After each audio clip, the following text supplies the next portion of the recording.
హైదరాబాద్ నాంపల్లి పరిధిలోని ఓల్డ్ కట్టెలమండి బస్తీలో శానిటేషన్ మెరుగుపరచాలని స్థానిక మున్సిపల్ అధికారుల్ని కోరుతున్నారు. ఇక్కడ నిత్యం మురుగునీరు ఇళ్ల ముందు ప్రవహిస్తున్న అధికారులు పట్టించుకోరంటూ కాలనీ వాసులు చేతనకు ఫిర్యాదు చేశారు. కాలనీలో డ్రైనేజ్ సమస్యతో పాటు మంచినీటి సమస్య పరిష్కరించాలని అధికారులకు చేతన ద్వారా విజ్ఞప్తి చేస్తున్నారు.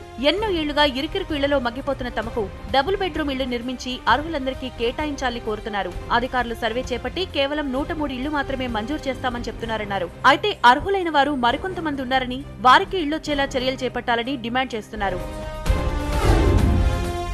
విశాఖపట్నం 35వ వార్డు గాంధీనగర్కు వెళ్లే మార్గంలో పేరుకుపోయిన చెత్తను మున్సిపల్ అధికారులు ఎట్టకేలకు తొలగించారు. గాంధీనగర్కు వెళ్లే మార్గంలో పెద్ద ఎత్తున చెత్త పేరుకుపోయి కాలనీవాసులు రాకపోకలు సాగించేందుకు తీవ్ర ఇబ్బందులు గురయ్యేవారు. సమస్యను చేతన జోన్ 4 మున్సిపల్ అధికారుల దృష్టికి తీసుకువెళ్లడంతో స్పందించిన అధికారులు చెత్తను తొలగించారు.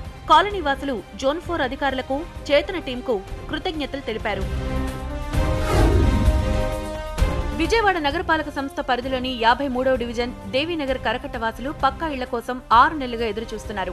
ఇక్కడ 6 నెలల క్రితం అధికారులు సర్వే చేపట్టి ఇంతవరకు ఎలాంటి చర్యలు తీసుకోకపోవడంపై స్థానికులు ఆందోళన వ్యక్తం చేస్తున్నారు. కొన్ని గుడిసెలు కూలిపోయాయని, మరికొన్ని బీటల వారి కూలడానికి సిద్ధంగా ఉన్నా అధికారులు మాత్రం నిర్లక్ష్యం వహిస్తున్నారని ఆవేదన వ్యక్తం చేస్తున్నారు.